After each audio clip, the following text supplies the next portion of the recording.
Hello welcome to the master tech. आज का topic geometrical representation of different possibility of solutions. अभी पहले ये जानना कि सॉल्यूशन है किस चीज के। सॉल्यूशन दो लाइन के हैं जो इक्वेशन के रूप में है a1x plus b1y is equal to c1।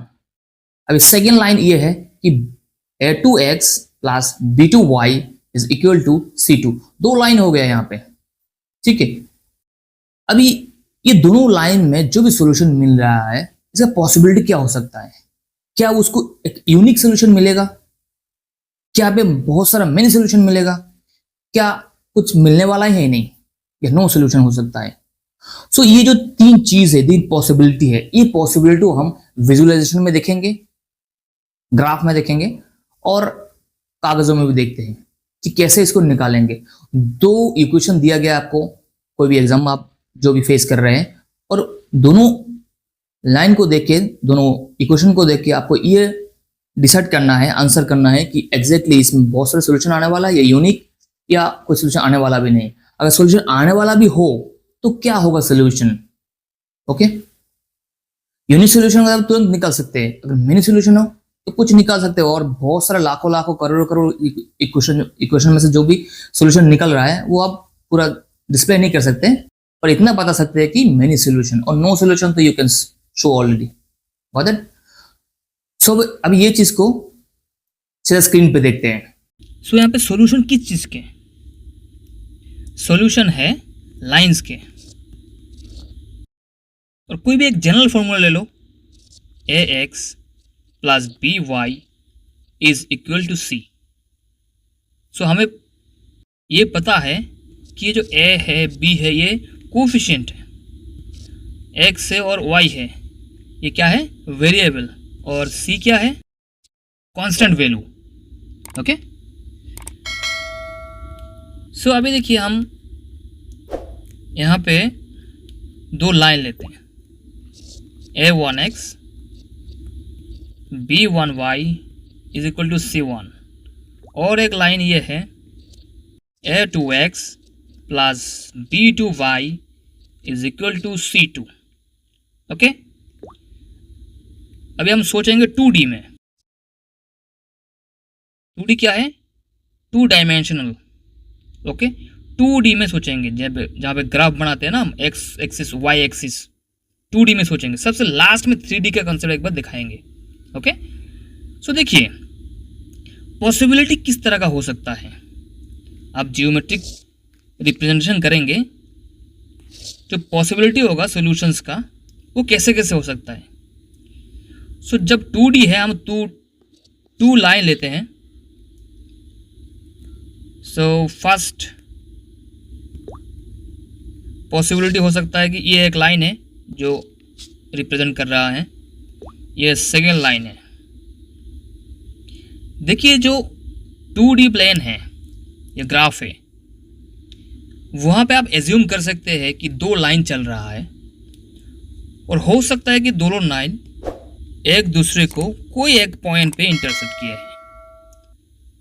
Okay, next ऐसे भी पॉसिबिलिटी हो सकता है कि ये एक लाइन गया है, इसे थोड़ा सा मोटा कर देते हैं ताकि समझने में प्रॉब्लम ना हो। ये ब्लू लाइन है, ठीक है,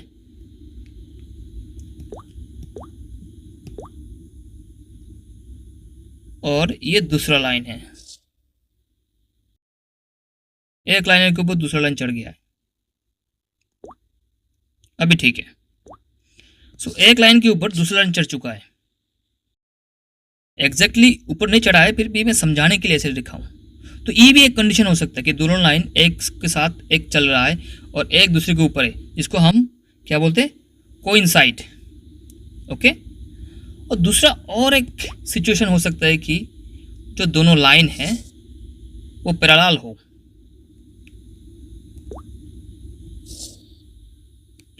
दोनों लाइन पैरेलल हो, जो एक दूसरे को टच नहीं कर रहा है। सो यहाँ पे तीन सिचुएशन है। जो पहला सिचुएशन है, इसमें एक कोई भी एक पॉइंट पे दोनों लाइन एक दूसरे को इंटरसेप्ट किया है। सो दैट मीन्स वहाँ पे एक पॉइंट है, वही पॉइंट है सोल्यूशन। ओके, वो पॉइंट है सोल्यूशन। सो यहाँ पे आपको x का वैल्यू और y का जो वैल्यू है वो मिल जाएगा। ठीक है, x और y का वैल्यू मिल जाएगा। सो यहाँ पे कितना आपको सोल्यूशन मिल रहा है?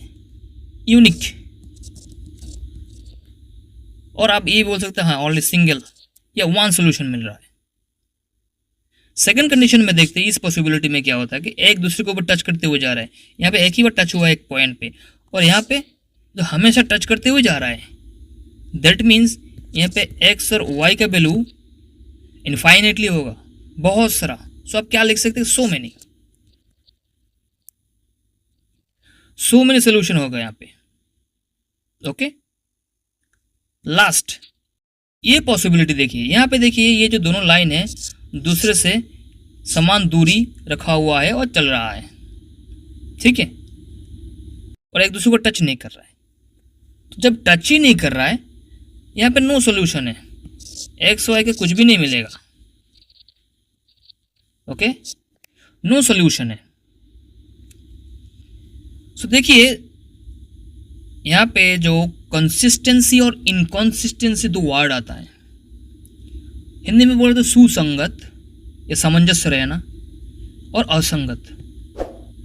ओके, सो देखिए ये जो फर्स्ट पॉसिबिलिटी है, कम से कम टच तो हुआ है कोई एक पॉइंट पे, सो दैट मीन्स ये कंसिस्टेंस है, इसमें कंसिस्टेंसी है, सुसंगत है।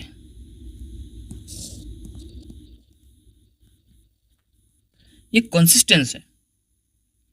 और यहाँ पे भी सेम टच करते हुए जा रहा है, टच हो रहा है ना, सो दैट मीन्स ये भी सेम कंसिस्टेंस है।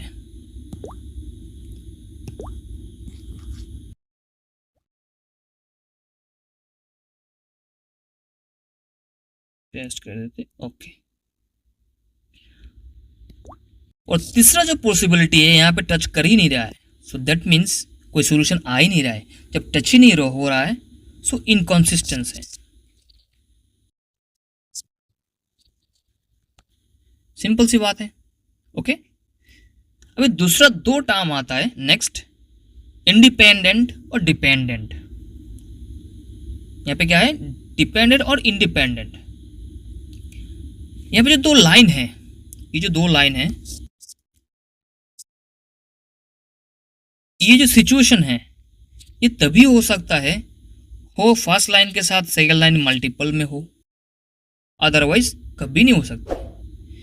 सो ये एक पॉसिबिलिटी छोड़ के बाकी पॉसिबिलिटी में दोनों लाइन अपने अपने मर्जी से चल रहा है। ऐसा नहीं कि एक और दूसरे के ऊपर डिपेंड है, ये अपने रास्ते पे चल रहा है, ये अपने रास्ते पे चल रहा है। सो दैट मीन्स जब रास्ता अलग अलग ही है, सो इंडिपेंडेंट है, ये इंडिपेंडेंटली चल रहा है।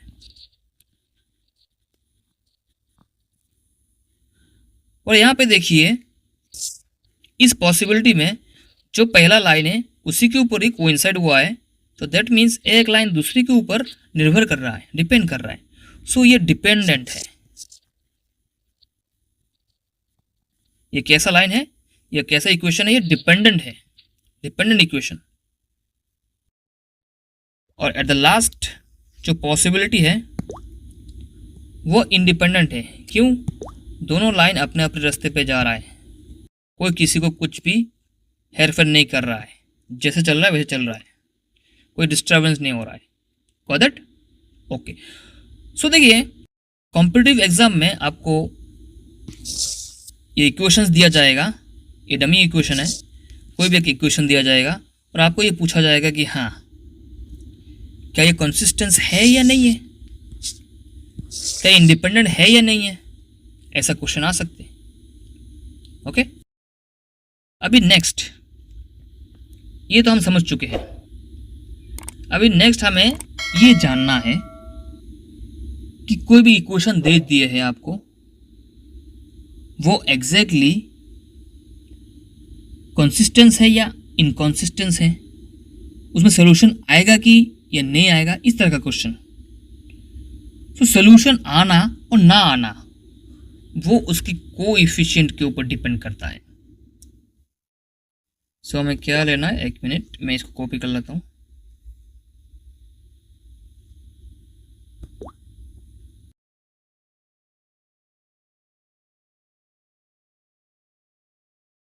Okay, in the first case यहाँ पे कितना सोल्यूशन आएगा वो डिपेंड करेगा इस दो जो लाइन है दोनों का स्लोप के ऊपर। ठीक है, स्लोप जानने से पहले हमें ये जानना होगा, जो पहले हम बोल देंगे कॉमन जो इक्वेशन है A X plus B Y equal to C. So यहाँ पे स्लोप, लाइन का slope m is equals to a by b in negative. So कोई भी लाइन का स्लोप क्या होगा, minus a by B.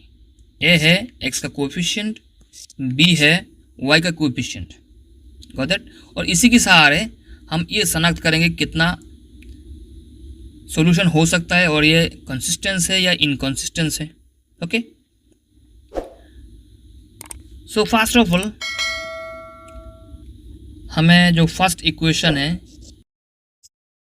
First line का a1x plus b1y equal to c1 और दूसरा है a2x plus b2y equal to c2। Okay, दोनों का अपना अपना जो स्लोप है वो निकाल लेते हैं। पहला का स्लोप हम m1 ही लेते हैं, so minus a1 by b1। Clear. अभी दूसरे का है slope m2 equal to minus a2 by b2। Simple है। ओके ओके, अभी एक काम करते हैं, ये दोनों डेमो को ले लेते हैं नीचे।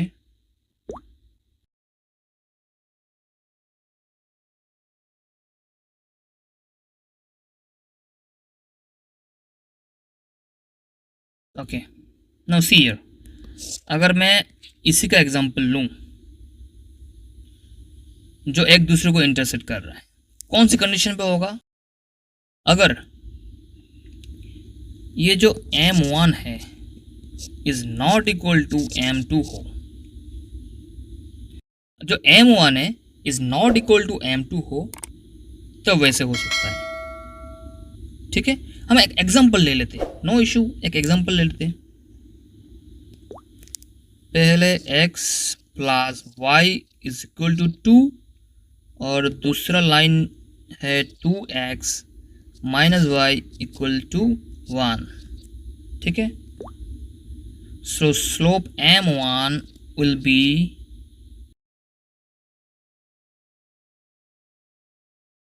-1 बाई 1। हो गया, और m2 इज इक्वल टू -2, जो माइनस फॉर्मूला का है, और -1। दैट मीन्स यहाँ पे 2 है और यहाँ पे -1 है। सो क्या प्रूव हो रहा है, जो m1 है is not equal to m2। Okay, so that means prove हो रहा है। अभी ये चीज़ को हम ग्राफ में देखते हैं। ये फर्स्ट वन है जो ग्राफ जा रहा है, ये सेकंड वन है, क्लोज करते हैं। सो देखिए, इसको जूम करते हैं, ये जो पॉइंट है यहाँ पे, जो ये पॉइंट है यही है स्लोप। ओके सॉरी, ये जो पॉइंट है यही सोल्यूशन है। ओके, इस पॉइंट पे मीट कर रहा है दोनों लाइन, ये अपने रास्ते पे चल रहा है और ये भी अपने रास्ते चल रहा है। ठीक है, सो ये जो पॉइंट है यहाँ पे दोनों मीट कर रहा है, इंटरसेक्ट कर रहा है। ओके, तो इंटरसेक्ट यहाँ पे हो रहा है, दैट मीन्स ये सोल्यूशन है। सो यहाँ पे क्या है, यूनिक सोल्यूशन। ये इंडिपेंडेंटली मूव कर रहा है, ये भी इंडिपेंडेंटली मूव कर रहा है, सो नो इशू, ये इंडिपेंडेंट सोल्यूशन है, इंडिपेंडेंट लाइन है इक्वेशन। और ये कंसिस्टेंस है, क्यों, सुसंगत है। कंसिस्टेंसी क्यों है? क्योंकि यहाँ पे हमें एक रिजल्ट मिल रहा है। Got that? सो हम क्या बोल सकते हैं? यूनिक सॉल्यूशन, कंसिस्टेंस और इंडिपेंडेंट।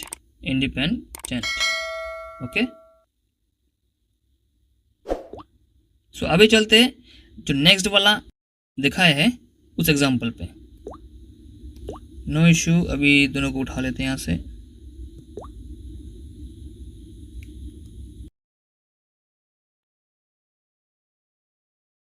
ओके, अभी बात करेंगे ये वाला पॉसिबिलिटी के लिए। ओके, तो देखिए यहाँ पे भी सेम चीज है,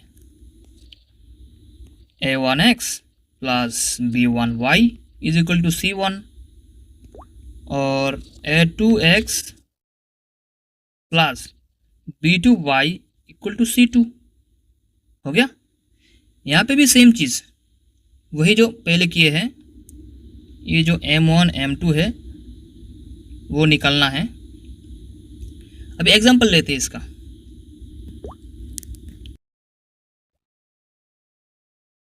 सो यहाँ पे है x plus y is equal to 2 और दूसरा है 2x plus 2y is equal to 4। So देखिए एग्जैक्टली ये मल्टीप्लाइड बाई 2 है। ठीक है, 2x plus 2y is equal to 4। That means ये मल्टीप्लाइड बाई 4 है, 2 है। ठीक है, okay, no issue, no issue. अभी यहाँ पे देखते हैं m1 और m2 क्या है। Okay, so here m1 is equals to minus a by b, so minus a by b minus 1 और second condition m2 equal to minus 2 by 2 is equal to वही माइनस 1। सो दैट मीन्स यहाँ पे m1 is equal to m2 होता है। Okay, यहाँ पे m1 is equals to m2 है। ठीक है, सो इस कंडीशन में अभी देखिए, इस कंडीशन में दो चीज हो सकता है। ये क्या प्रूव करता है कि दोनों के दोनों जो लाइन है ये दोनों पैरेलल है। ठीक है, पैरेलल है ये। तो हमें कैसे पता चलेगा कि इसके ऊपर कोइंसाइड है या पैरेलल में है?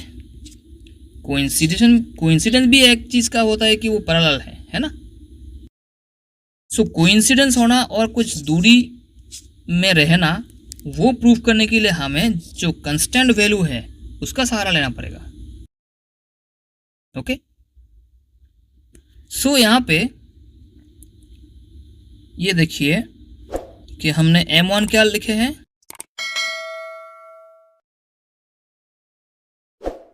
a1 by minus a1 by b1 equal to minus a2 by b2 ऐसे लिखे हैं। No issue, minus minus cut गए। अभी a1 बाई a2 ऐसे लिख सकते हैं, equal to b1 by b2 लिख सकते हैं। ओके, अभी कंडीशन तभी होगा अगर is equal to c1 by c2 हो, तो इस कंडीशन को सेटिस्फाई करते हैं। दैट मीन्स ये कोइंसाइड है, बहुत सारा मेनी सोल्यूशन। सो इस कंडीशन में क्या होगा, मेनी सोल्यूशन मिलेगा, बहुत सारा सोल्यूशन या इनफाइनाइट सोल्यूशन। ओके, और अभी चलते हैं नेक्स्ट में। नेक्स्ट वाला यहाँ पे है, इसको उठाते हैं।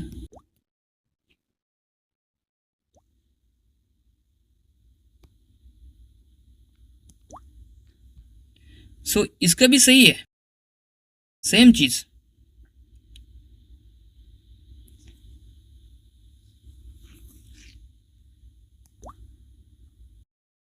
इसका भी यही चीज है, m1 निकालना है, m2 निकालना है। सो यहाँ पे भी हम एक एग्जांपल ले लेते हैं। इसका एग्जांपल इस प्रकार है, पहले ग्रीन वाला लिखते हैं कि x plus y equal to 2। दोबारा भी x plus y is equal to 3। So यहाँ पे स्पष्ट तौर पे देखा जा रहा है कि हाँ, ये जो कांस्टेंट वैल्यू है ये सेम नहीं है, ठीक है, इसीलिए इतना दूरी बना रहा है। Got it? ओके, सो यहाँ पे m1 m2 निकाल लेते हैं। सो m1 इज इक्वल टू वही -1 आएगा, और m2 भी in the same way -1/1 equal to -1 आएगा, ठीक है। और इससे हम ये निकल सकते हैं m1 और m2 से। यहाँ पे m1 is equal to m2 है, और इससे हम ये निकल सकते हैं, कुछ देर पहले हम देखे हैं ये वाला जो हिस्सा है, ठीक है। बस हमें ये देखना है C1/C2 क्या इसके साथ मैच कर रहा है या नहीं, ठीक है। ओके, तो C1/C2 इज इक्वल टू 2/3, जो मैच ही नहीं करेगा। अभी A1/A2 क्या है ना, यहाँ पे 1/1 है, सो 1 है ओनली। सो B1/B2 भी सेम है, 1 है। सो A1/A2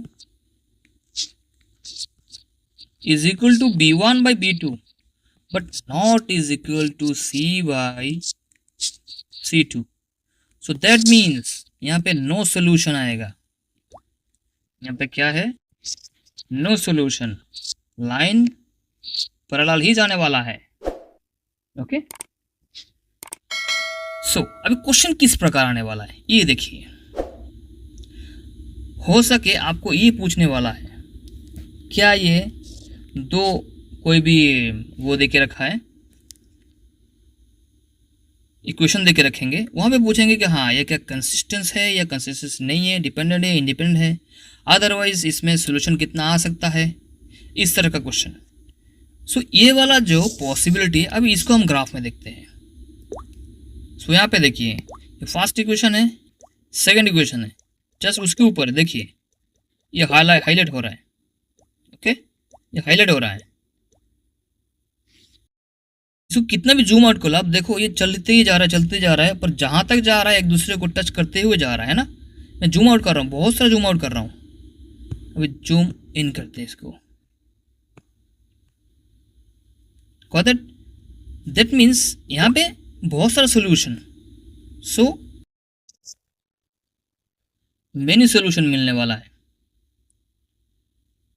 और ये कंसिस्टेंस भी है। क्यों?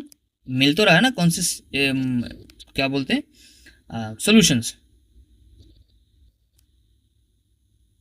और ये इंडिपेंडेंट नहीं है। क्यों? एक दूसरे के ऊपर सटा हुआ है, ठीक है, यहाँ पे एक दूसरे के ऊपर सटा हुआ है, आप देख सकते हो। Okay, so that is why ये क्या होगा, डिपेंडेंट। ओके ओके, अभी नेक्स्ट वाला, अभी जो पैरेलल वाला, इसका विजुअलाइजेशन देखते हैं। ये फर्स्ट जो इक्वेशन है और ये सेकंड इक्वेशन। अभी देखिए मैं जूम आउट कर रहा हूँ, कहीं भी जाए, बहुत दूर तक जा रहा है, कहीं पे भी जा रहा है, ये एक दूसरे को टच करेगा ही नहीं। सो दैट मीन्स यहाँ पे एक दूसरे को टच नहीं कर रहा, दैट मीन्स ये क्या है, इनकॉन्सिस्टेंस। क्यों? क्योंकि कोई सोल्यूशन ही नहीं आ रहा है, नो सोल्यूशन। ओके, और एक कंसिस्टेंस नहीं है, जब सोल्यूशन है नहीं तो इनकॉन्सिस्टेंस है। ओके, और दोनों का दोनों अपने हिसाब से चल रहा है, दैट मीन्स ये इंडिपेंडेंट है।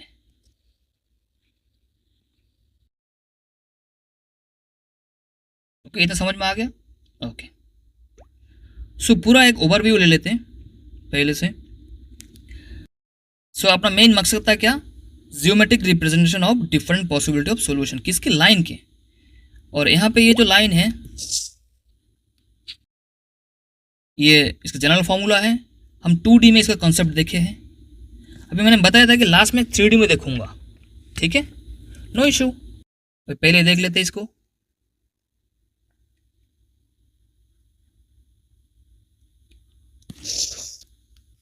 ये एक दूसरे को इंटरसेप्ट करते हुए जा रहा है, सो सॉल्यूशन 1 मिल रहा है। क्या मिल रहा है, एक यूनिक सॉल्यूशन, ओके।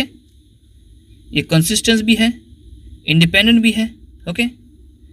और ये जो पॉसिबिलिटी यहाँ पे भी मिल रहा है, सॉल्यूशन बहुत सारा मिल रहा है, अनगिनत, इनफाइनिट। सो कंसिस्टेंस जब मिल रहा है तो कंसिस्टेंस होगा, और ये डिपेंडेंट होगा एक दूसरे के ऊपर, क्योंकि एक दूसरे के ऊपर चढ़ा हुआ है। और इस सिचुएशन में क्या है, कोई सॉल्यूशन नहीं मिल रहा, क्योंकि पैरेलल चल रहा है, जहाँ तक जरा पैरेलल चल रहा है समान दूरी रख के। सो इनकॉन्सिस्टेंस है और इंडिपेंडेंट है, अपने हिसाब से चल रहा है भाई साहब, ठीक है। सो जितना भी रिप्रेजेंटेशन देखा था मैंने 2D में दिखाया था, ठीक है, ओके। आप ये पूछ सकते कि हाँ कि यहाँ पे M1 M2 यहाँ पे A1 बाई B1 के रूप में कैसे दिखाएं, नो इशू, M1 ही तो है। M1 is equal to minus A1 by B1 है, और M2 equal to minus A2 by B2 है, इतना ही है ना।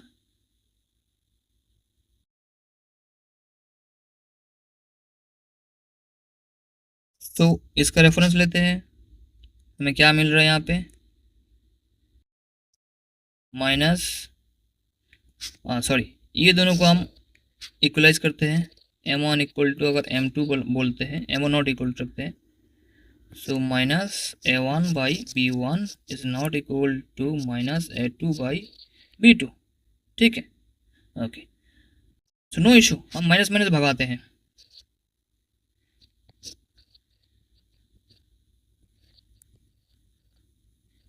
नॉट इक्वल टू में रह जाएगा। सो इस कंडीशन में यूनिक सोल्यूशन, ओके, इस कंडीशन में क्या होगा, यूनिक सोल्यूशन। और यहाँ पे जब आप देखोगे ना, यहाँ पे C1 बाई C2 ये भी मैच नहीं करेगा, वैसे कोई इशू नहीं है, आप इतने में समझ जाओगे, ठीक है। और बाकी दो में तो क्या है कि ये जो A1 बाई A2 और B1 बाई B2 है वो इक्वल होता है, फिर C की तरफ जाना पड़ता है। सो यहाँ पे जाने की ज़रूरत ही नहीं है, ठीक है, यहाँ से आप पता कर सकते हो। सो अभी चलते हैं जो 3D वाला कॉन्सेप्ट है ना वहाँ पे। फर्स्ट ऑफ ऑल जब 3D में जा रहे हैं हम, सो 3D वाला जो भी चीज़ है ग्राफिकल, वो एक प्लेन होता है, वो लाइन नहीं होता, ठीक है, वो प्लेन होता है, वो कोई लाइन नहीं होता है।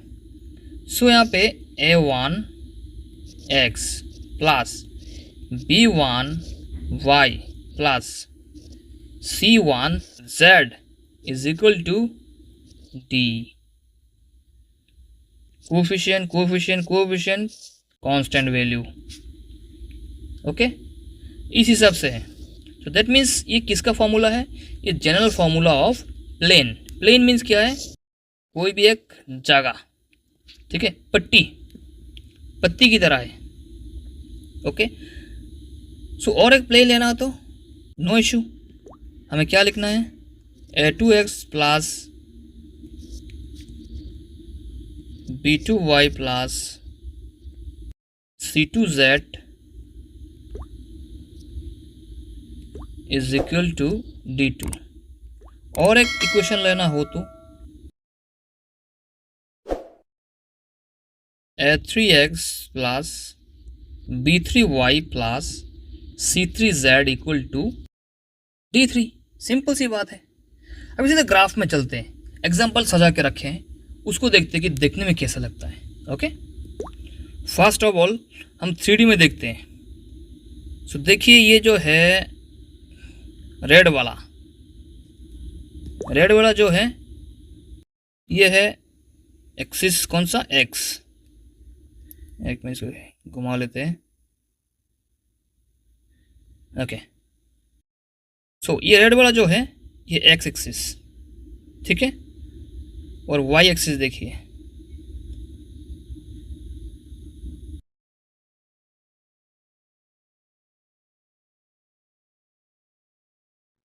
ये है वाई एक्सिस और ये जेड एक्सिस, अभी सही दिखाई दे रहा है। ये एक्स, वाई और जेड, ये 3D कॉन्सेप्ट है। ये क्या है? 3D कॉन्सेप्ट है। अभी 3 प्लेन लेना पड़ेगा एक साथ। फर्स्ट प्लेन, अभी देखिए ये प्लेन देखने में कैसा है, देखिए, ओके। अभी हम लोग सेकंड प्लेन को लाते हैं। देखिए सेकंड प्लेन कहाँ पे एक दूसरे के साथ कोइंसाइड कर रहा है, तो कौन सी पॉइंट में ये टच कर रहा है, इंटरसेप्ट कर रहा है, कोइंसाइड नहीं, इंटरसेप्ट कर रहा है। ये थर्ड वाला है। सो यहाँ पे एक यूनिक पॉइंट है। कहाँ पे? क्या आप लोग इसको देख पा रहे हो? मैं इसको रुकवाता हूँ। देखिए अगर इधर से देखा जाए तो ये इस पोजीशन पे है, ठीक है, और इसको हम और घुमा लेते हैं। ये देखिए इधर भी दिखाई दे रहा है, ये यहाँ पे भी दिखाई दे रहा है, इस जगह पे दिखाई दे रहा है। अब कहीं भी घुमा के देख लो, आपको ये दिखाई देगा कि हाँ ये 3 प्लेन है, क्योंकि 3D में है, 3 डायमेंशन है। एक एक्स एक्सिस के बराबर में जा रहा है, एक वाई, एक जेड में। सो एक प्लेन क्रिएट कर रहा है। सो 3 प्लेन को जब हम लगा के देखें तो यूनिक सोल्यूशन आ रहा है इस हिसाब से। सो एक ही पॉइंट में टच कर रहा है, ठीक है, नो इशू। अभी सेकेंड वाला जो एक दूसरे के साथ, एक मिनट, सेकेंड वाला नहीं, सिंपल है। देखिए एक के ऊपर एक चढ़ा हुआ है। मैं इसको रुकवाता हूँ इस जगह पे। हाँ यहाँ पे आपको समझ में आएगा, इस जगह पे। ये देखिए दूसरे सेम उसी के ऊपर, सेम उसी के ऊपर, ठीक है। अब इसको मूव कराते हैं। अब देखो,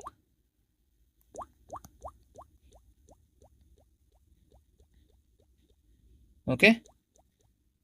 सो ये है ओवरलैपिंग वाला, जो एक के ऊपर एक चढ़ी पड़ी है। वो तीनों कलर मिक्स हो गया ना, कि हाइब्रिड कलर आ गया।